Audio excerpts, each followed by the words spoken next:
All right, friends, I'm back with our part 2 of our fun making money work for us. You're going to hear Maple walking in the background because it's real life here, right? So, we've talked about setting up those bank accounts and getting things in order on a financial, foundational level of having a savings and a checking account that's solely used for business, completely free of any personal income coming into that. It needs to just be fed through the Cincy avenues, right? Okay, so once you get that set up, let's talk about what to do next. Really, everything that I'm going to give you is just like what's worked for me. There isn't any one way to be perfectly successful financially. I believe that I can give you what's worked for me, and it can be a roadmap for you, but then feel free to kind of tweak it a little bit along the way and make it yours, because ultimately you are in charge. We're all independent Cincy consultants, right? And so I'm going to give you what's worked for me. This is really left to your interpretation. Okay. All right. So I kind of briefly maybe touched on getting a debit or a credit card just for your business account, because as we're putting these orders into the system, we're checking out using a credit card. It's really nice if all the money is flowing into and out of the same account, so that at the end of the year, for tax purposes, we can show, hey, this customer paid me, I deposited it into this Cincy only checking account, then I used that debit card attached to that same account to pay for their order. So there's a nice paper trail in and out of your accounts showing the activity.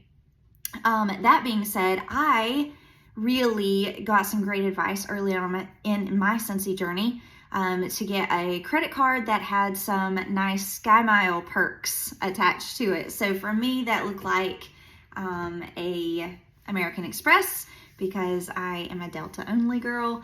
And so what I really started loving was the fact that I could put those Cincy orders on that American Express Delta card. But yet every time I took a Cincy trip, I was able to use those Sky Miles for those Cincy trips that benefited my business as well. So I know that there's a lot of different opinions out there about credit cards. I'm going to tell you that it's worked well for me.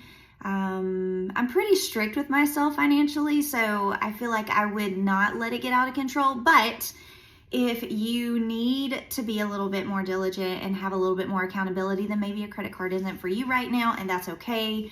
There's, like I said at the beginning, there's so many different ways to, become successful financially.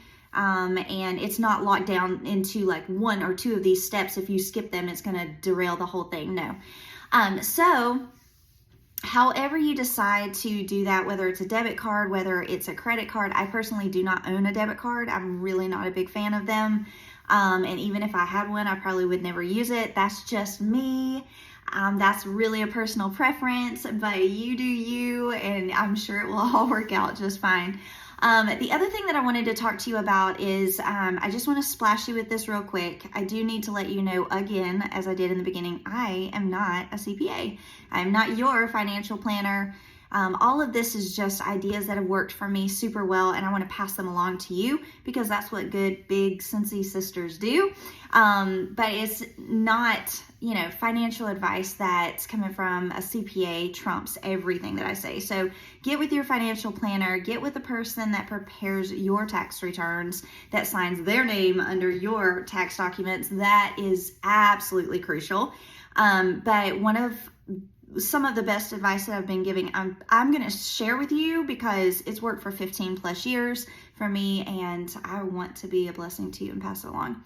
That being said, 30% of our monthly paychecks need to be going into that savings account for end of the year tax stuff. We are 1099ers, and I'm going to talk later on about like going LLC and doing your taxes as an S Corp. Yes, there's tons of benefits to that. That is what I'm doing. Your CPA has to be the one to tell you when that when that time is that it's good to pull the trigger on those two things that I just said, if that's over your head, it's okay. That's why you have tax preparers and financial advisors. Like, we don't have to be smart at all of this, right? So we still need to be thinking, no matter if we are LLC or doing taxes as an S Corp, no matter where we are on those things, we are still 1099 at its root. So setting aside that 30% of your paycheck, it may be an overkill depending on how many deductions you have. We'll talk about those later.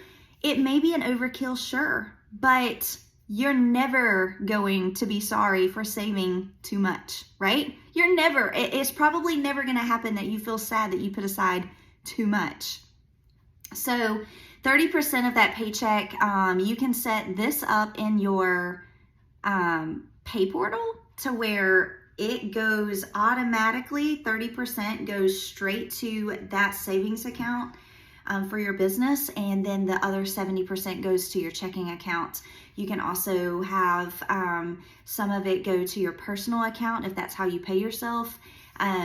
We'll talk a little bit more in depth about that kind of stuff in a little bit, but I really just want to splash you with the idea of going ahead and setting aside that money for the end of the year, because you sure do not want to wait until, I'm going to say, February or March to hear that you owe $5,000 in taxes, which I don't know how much you'll end up owing, but it would be so smart for you to go ahead and start putting that money away so that you know that you've covered yourself no matter what. That's all I've got for you on this part too. I know I'm kind of like touching on different areas and not jumping in too deep in some of these. We will revisit some of these thoughts and go a lot deeper into them. But for now, I hope that you have some new, fresh motivation for how to set yourself up financially and some things to work on this week. All right, bye.